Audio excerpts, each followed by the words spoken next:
Hello viewers, welcome to my another blog. আজকের ভিডিওটি অনেক ইন্টারেস্টিং হতে যাচ্ছে, কারণ আজকে আমি আপনাদেরকে দেখাবো যারা সন্দ্বীপের বাইরে থাকেন তারা কিভাবে অতি সহজে ভ্রমণের জন্য চট্টগ্রাম থেকে সন্দ্বীপে যেতে পারেন। চলুন পুরো সন্দ্বীপ আলাদাভাবে এক্সপ্লোর করা যাক। চট্টগ্রাম হালিশহর গাউসিয়া মোড় থেকে সন্দ্বীপ যাওয়ার জন্য আপনি এখানে মাইক্রোবাস, প্রাইভেট কার এবং বাস পেয়ে যাবেন। জনপ্রতি ভাড়া 200 থেকে 250 টাকা নিবে। যেহেতু আমি লোকালে যাব তাই অটো টেম্পুতে উঠলাম। অটো টেম্পু গাউসিয়া মোড় থেকে অলংকার পর্যন্ত জনপ্রতি ভাড়া 15 টাকা। কুমিরা যাওয়ার জন্য অলংকার থেকে লোকাল বাস পেয়ে যাবেন, এখানে জনপ্রতি ভাড়া 30 থেকে 40 টাকা নিবে। তারপর লোকাল বাসে উঠে বসলাম। জ্যামের কারণে বাসটি ছাড়তে একটু বিলম্ব হচ্ছিল। দেন অবশেষে বাসটি ছাড়লো। আমাকে নামিয়ে দিল সীতাকুণ্ডের বড় কুমিরাতে। কুমিরা বাস স্ট্যান্ড থেকে কুমিরা ঘাটে যেতে অটোরিকশা ভাড়া নিবে জনপ্রতি 15 থেকে 20 টাকা। ঘাটে এসে পৌঁছানোর পর টিকিটটা সংগ্রহ করে নিলাম। ফেরিতে যেতে চাইলে বাঁশবাড়িয়াতে যাবেন। শিপ সার্ভিস এবং স্পিডে যেতে হলে অবশ্যই বড় কুমিরাতে আসতে হবে। তবে বর্ষাকালে আপনাদের জন্য শিপ বা ফেরি দিয়ে আসা অনেকটা ভালো।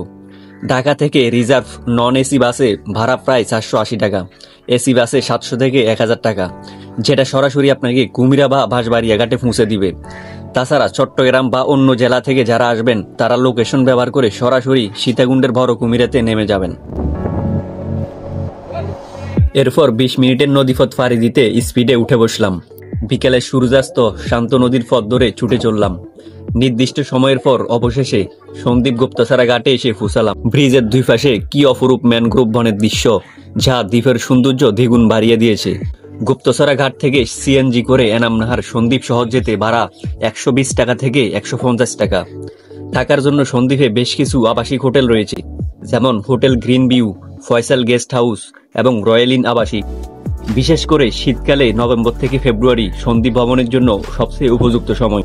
ভিজিট করার মতো স্থানের কথা বলতে গেলে রহমতপুর সমুদ্র সৈকত সূর্যাস্তের নয়নাভিরাম দৃশ্য উপভোগ এবং ক্যাম্পিং এর জন্য আদর্শ।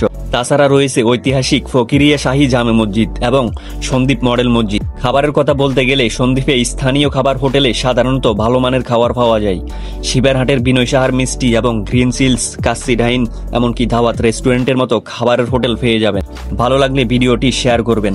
তো আজ এই পর্যন্ত, দেখা হবে পরবর্তী কোনো ভিডিওতে।